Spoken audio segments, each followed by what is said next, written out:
नमस्कार सभी को। मैं शालिनी केवी टीचर आपका अपने चैनल पर स्वागत करती हूँ। हम अपने इस चैनल पर इतिहास विषय की तैयारी कर रहे हैं।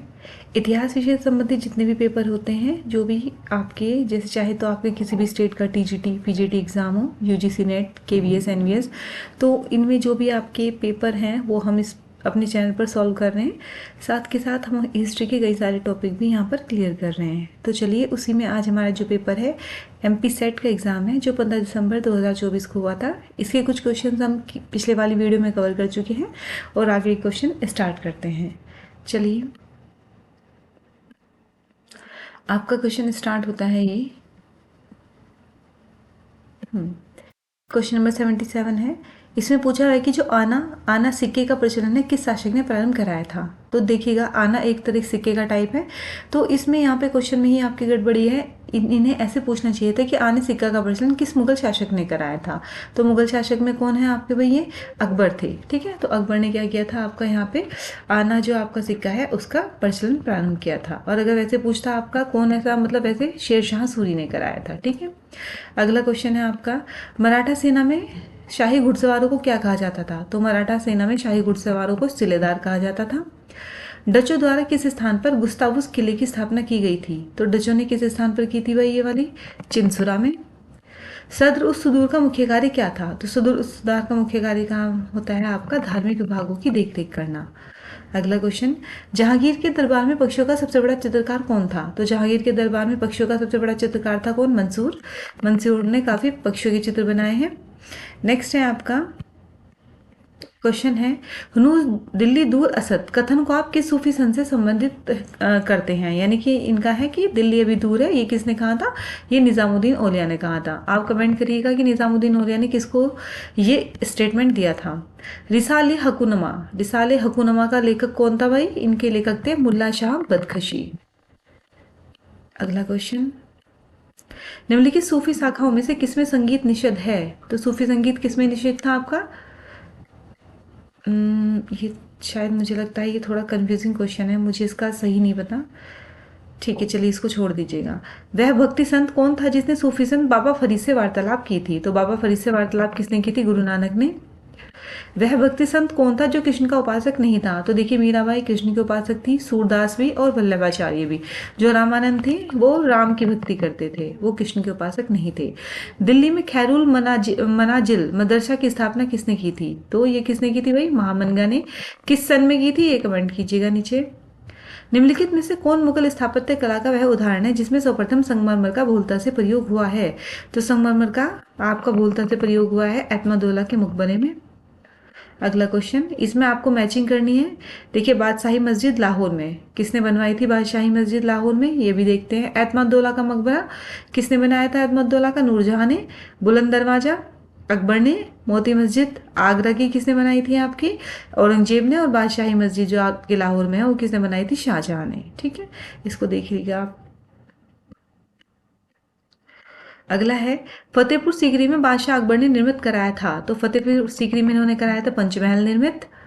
भारत के पश्चिमी तट पर ईस्ट इंडिया कंपनी द्वारा स्थापित प्रथम व्यापारिक कोठी निम्नलिखित में से कौन सी थी। तो ईस्ट इंडिया कंपनी द्वारा प्रथम व्यापारिक कोठी जो थी आपकी कहाँ पर? पश्चिमी तट पर, ये थी सूरत।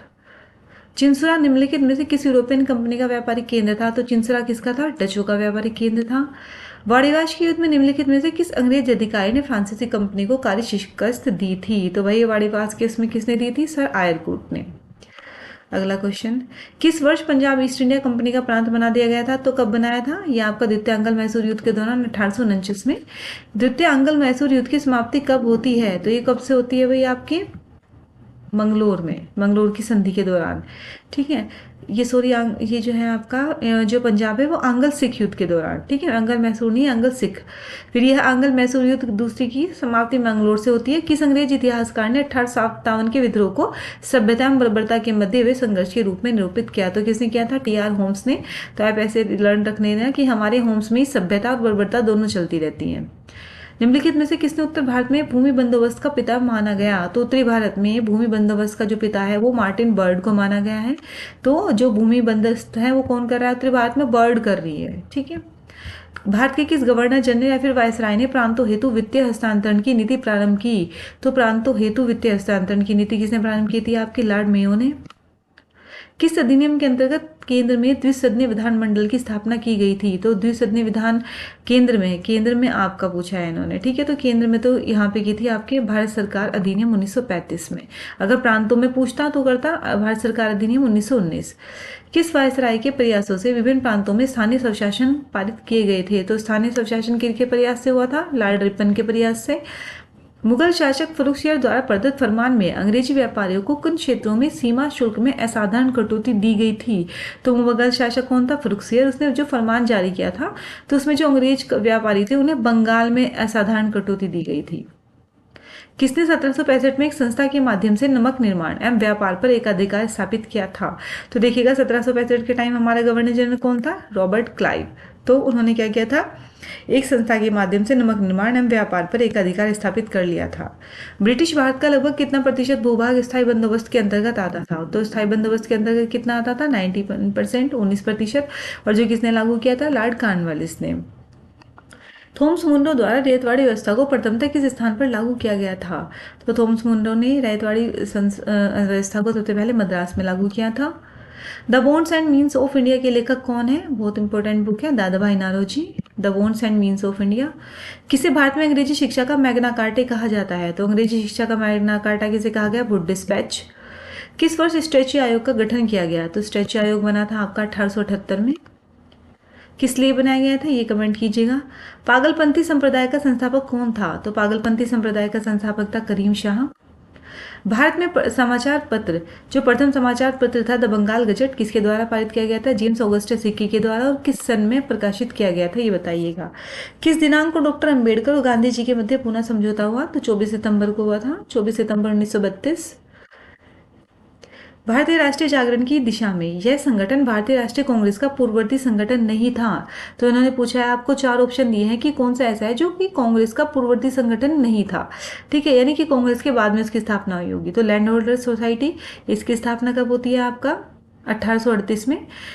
ब्रिटिश इंडियन एसोसिएशन कलकत्ता 1851 में। मद्रास नेटिव एसोसिएशन 1852 में। लेकिन जो बॉम्बे पीपल्स एसोसिएशन है उसकी स्थापना बाद में होती है कांग्रेस के। तो इसका आंसर यही है कि ये कांग्रेस के पूर्ववर्ती नहीं थी। अगला, 1877 में भारतीय सिविल सेवाओं में प्रतियोगिता परीक्षा की अधिकतम आयु घटाकर कितनी कर दी गई थी? तो 1877 में जो आपका सिविल सर्विसेज में जो कॉम्पिटेटिव एग्जाम है उसमें जो एज है आपको वो 19 साल कर दी गई थी। करजन द्वारा तिब्बत पर दबाव डालने हेतु यंग हस्बैंड मिशन किस वर्ष भेजा गया था? तो ये किस वर्ष भेजा गया था भाई? 1903 में। और ये 1904 तक चला था। भारतीय राष्ट्रीय कांग्रेस का लाहौर अधिवेशन किस वर्ष हुआ? तो लाहौर अधिवेशन हमारा कब होता है? 1929 में। 21 सितंबर 1932 को गुरुवायूर मंदिर में अनुसूचित जाति के प्रवेश की मांग पर निम्न में से कौन अनशन पर बैठे? तो कौन अनशन पर बैठे थे भाई? ये बैठे थे के कलप्पन। हैदराबाद को भारतीय संघ में मिलाने हेतु सैन्य कार्यवाही किस वर्ष की गई थी? तो ये की गई थी 1948 में। मुस्लिम लीग के द्वारा कलकत्ता में सीधी कार्यवाही दिवस मनाया गया। तो सीधी कार्यवाही दिवस किस दिन मनाया गया था? आपका 16 अगस्त को, ठीक है, 16 अगस्त 1946। भारतीय संविधान की निम्नलिखित किस धारा ने देश में बेगार प्रथा को गैर कानूनी घोषित किया? देखिएगा, इसके तो मुझे सारे ऑप्शन ऐसे लग रहे हैं कि वो इसका आंसर नहीं पता, आप देख लीजिएगा। मद्रास प्रेसिडेंसी से हटाकर पृथक आंध्र प्रदेश राज्य अंततोगवा किस वर्ष नामित किया गया? तो मद्रास प्रेसिडेंसी से हटा दिया गया था आंध्र प्रदेश को कब? 1953 में। तृतीय पंचवर्षीय योजना में सार्वजनिक क्षेत्र के उपक्रमों हेतु कितनी राशि का प्रावधान रखा गया? तो कितनी राशि का रखा गया था? 7,240 करोड़ रुपए। कब? तृतीय पंचवर्षीय योजना में सार्वजनिक क्षेत्र के उपक्रमों के लिए। कलर ने अपने से पहले 11 इतिहासकारों के बारे में उल्लेख किया है। निम्नलिखित में से कौन एक इतिहासकार नहीं है? तो देखिए इसका भी आंसर थोड़ा मैं श्योर नहीं हूँ, ठीक है। चलिए आज की वीडियो में इतना ही। फिर और जो इसमें कुछ क्वेश्चंस बचे हुए हैं वो फिर हम बाद में देखते हैं। आपको मेरी वीडियो पसंद आती है तो प्लीज़ चैनल को सब्सक्राइब करें और वीडियो को लाइक करें। Thank you so much.